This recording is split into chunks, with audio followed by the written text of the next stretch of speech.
Selamat pagi anak-anak sekalian. Nah, pada video kali ini saya akan membahas beberapa latihan soal yang berhubungan tentang segitiga yang menjadi pokok pembahasan kita pada materi kali ini. Ya, kita mulai dari soal yang pertama. Soal-soal yang saya ambil di sini adalah soal-soal dari uji kompetensi bab 9 halaman 182 ya, pada buku matematika 1B penerbit Erlangga yang kalian gunakan. Coba perhatikan untuk soal yang pertama. Pada gambar di atas terdapat segitiga sebagai berikut. Nah, yang menjadi pertanyaan adalah di antara pernyataan di atas, pernyataan manakah yang benar? Nah, untuk kita bisa mengidentifikasi pernyataan mana yang benar, kita perhatikan dulu pada gambar. Pada gambar tersebut ada beberapa segitiga ya, dan di situ diketahui hanya dua sudutnya saja. Nah, sekarang mari kita lengkapi dulu sudut-sudut yang belum dituliskan di sana. Contoh di sini untuk sudut S. Oke, kalian harus ingat bahwa jumlah sudut-sudut di dalam segitiga jumlahnya harus 180 derajat. Nah, untuk mengetahui sudut S yang belum diketahui berarti 180 dikurangi dengan sudut yang sudah ada tertulis di sana. Dikurangi 44 ditambah 68 derajat. Dan hasilnya adalah 68 derajat juga. Ya. Oke, dan karena di sini sudut R dan juga sudut S memiliki sudut yang sama besarnya, yaitu sama-sama 60 derajat, berarti segitiga PRS tersebut adalah segitiga sama kaki. Dan itu artinya bahwa pernyataan yang ketiga adalah benar. Gitu ya. Lalu, sekarang kita cek untuk sudut PRQ di sini. Karena dia berpelurus dengan sudut PRS, maka untuk menentukan sudutnya, kita langsung kurangi saja 180 dikurangi 68 derajat. Dan hasilnya adalah 112 derajat. Berarti sudut PQR di sini adalah sudut tumpul. Berarti kalau di sini adalah sudut tumpul, berarti segitiga PQR adalah segitiga tumpul. Berarti pernyataan nomor 2 juga benar. Gitu ya. Oke, karena untuk syarat menjadi segitiga tumpul, maka salah satu sudutnya adalah sudut tumpul. Nah, sekarang kita coba cek untuk sudut Q dan juga sudut P. Oke, berapakah besar sudutnya? Gitu.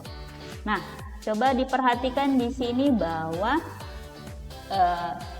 sudut P dan juga sudut Q masing-masing adalah sudut lancip, yang artinya kalau kita perhatikan segitiga PQR ya, bahwa seluruh sudut-sudutnya harus membentuk 180 derajat.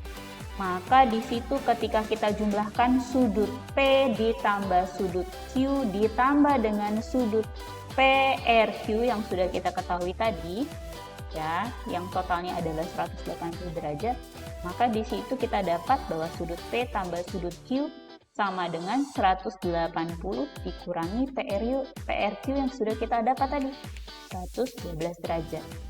Maka jumlah sudut P dan juga sudut Q di situ totalnya adalah 68 derajat. Oke, dan kalaupun dia adalah segitiga sama kaki pun, berarti di sini sudutnya tidak lebih dari 40 derajat. Dan artinya sudut P di sini juga sudah pasti lancip. Gitu kan? Oke, karena di sini lancip, Q-nya lancip dan S-nya juga lancip, berarti benar bahwa segitiga PQS adalah sudut lancip. Maka dari ketiga pernyataan tersebut ternyata semua pernyataannya adalah benar. Gitu ya, maka jawabannya adalah yang D. Saya. Oke, kita lanjut ke soal berikut. Pada gambar tersebut, besar sudut B adalah 29 derajat. Dan sudut ACB-nya adalah 99 derajat. Yang ditanya adalah besar sudut CAB ditambah sudut D. Nah, sekarang kita perhatikan dulu untuk segitiga ABC. Ya, kita perhatikan segitiga ABC. Nah, pada segitiga ABC tersebut sudah ada dua sudut yang diketahui. Berarti kita bisa tentukan berapa besar sudut CAB-nya. Ya, itu adalah salah satu sudut yang belum diketahui dari segitiga ABC. Maka kita tinggal hitung menggunakan 180 dikurangi sudut-sudut yang sudah diketahui, yaitu 99 tambah 29. Dan hasilnya adalah 180 dikurangi 128. Yaitu berapa? Yaitu 52 derajat. Oke, maka kalau di sini 52 derajat, berarti kita bisa tentukan berapa sudut D-nya. Gitu ya. Nah, untuk menentukan sudut D, kita perlu memperhatikan segitiga yang besarnya ya, atau segitiga yang di luar, yaitu ada segitiga ABD. Bahwa di situ ada tanda siku-siku di A, berarti dia adalah segitiga siku-siku. Nah, kalau dia adalah segitiga siku-siku, berarti sudut D-nya juga bisa kita peroleh dengan mengetahui siapa sudut satu lagi yang belum tertulis di sana. Ya, dengan cara yang sama, berarti 180 dikurangi dengan 29 ditambah 90 derajat. Gitu ya. Maka didapatlah 180 dikurangi 119. Dapatlah hasilnya adalah 61 derajat. Nah, ketika kita sudah memperoleh sudut CAB dan juga sudut D-nya, maka sudut CAB ditambah dengan sudut D, hasilnya adalah 52 ditambah 61, yaitu 113 derajat. Bisa ya? Oke, soal berikutnya. Pada gambar di atas, berapakah besar sudut L? Nah, pada segitiga KLM tersebut, ketiga sudutnya sudah diketahui dan dituliskan pada gambar, hanya saja tidak dituliskan ukuran yang sebenarnya. Ingat kembali sifat sudut-sudut pada segitiga, ya, bahwa jumlah sudut-sudutnya sama dengan 180 derajat. Berarti ketika sudut K ditambah dengan sudut L ditambah dengan sudut M sama dengan 180 derajat. Nah, mari kita substitusi setiap nilainya. 40 derajat ditambah 2x derajat ditambah 3x derajat sama dengan 180 derajat. Berarti 40 derajat ditambah 2x tambah 3x menjadi 5x derajat. Itu 180. Nah, sekarang 5x sama dengan 40-nya kita pindahkan ke sebelah kanan. Berarti menjadi 180 dikurangi 40. Dan hasilnya adalah 140 derajat. Oke, kalau 5x sama dengan 140, berarti x sama dengan 140 dibagi 5. Dan hasilnya adalah 28. Oke, nah ini baru nilai x-nya saja. Yang ditanya pada soal adalah berapa besar sudut L. Berarti sudut L yang kita peroleh adalah nih. Sudut L tertulis di sana 2x derajat. Berarti kita substitusi nilai x yang sudah kita dapat tadi. Menjadi 2 dikali 28 derajat, yaitu 56 derajat. Gitu. Mudah ya? Oke, kita ke soal berikutnya nih. Pada segitiga ABC, panjang AB sama dengan panjang AC. Dan besar sudut BAC-nya adalah 70 derajat. Dan yang ditanya adalah berapa besar sudut ABC-nya. Nah, untuk mengetahui siapa sih yang diketahui pada soalnya, kita gambar dulu segitiganya.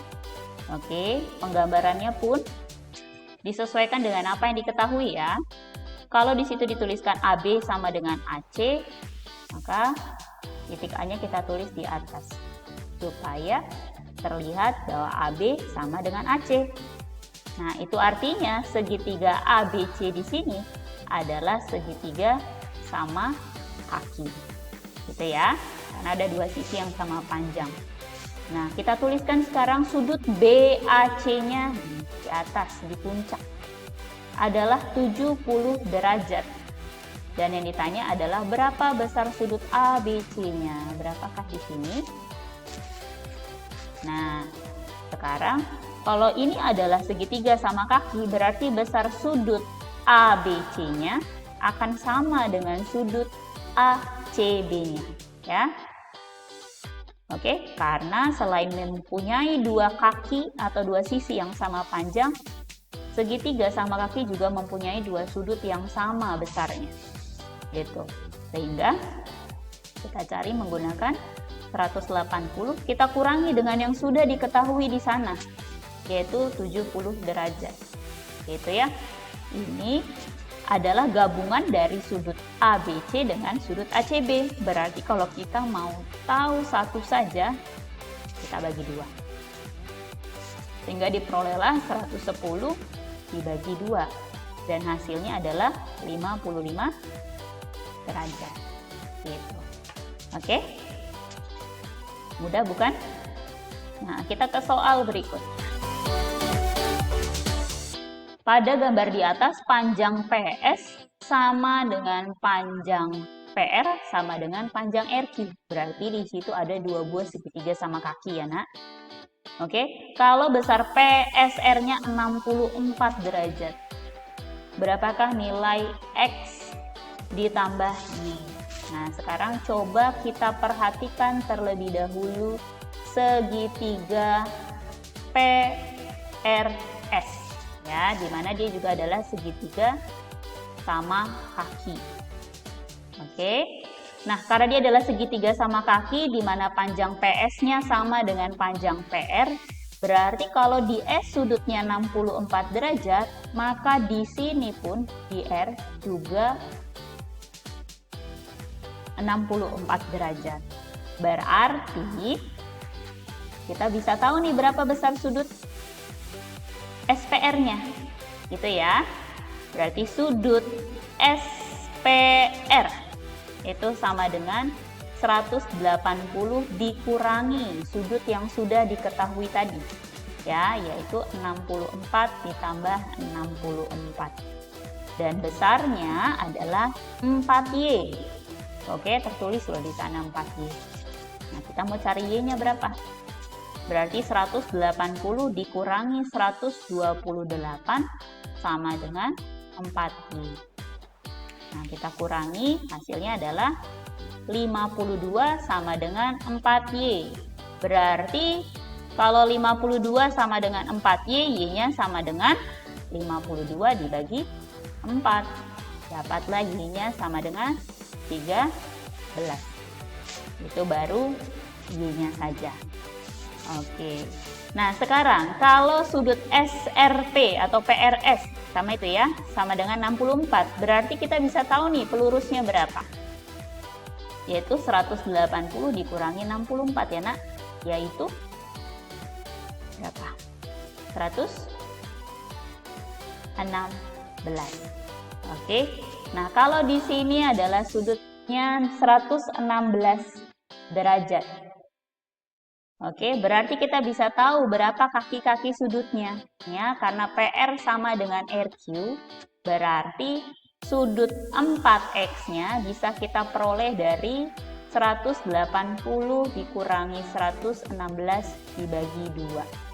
Yaitu 4X sama dengan 64 dibagi 2, yaitu 4X sama dengan 32. Kalau 4X sama dengan 32, berarti X-nya sama dengan 32 dibagi 4, yaitu 8. Maka kita bisa dapat nilai X ditambah Y-nya, yaitu 8 ditambah 13 dan hasilnya adalah 21. Itu ya, cukup mudah kan sebenarnya kalau kita mengerti konsepnya. Kita lanjut ke video selanjutnya nanti ya. Oke, terima kasih.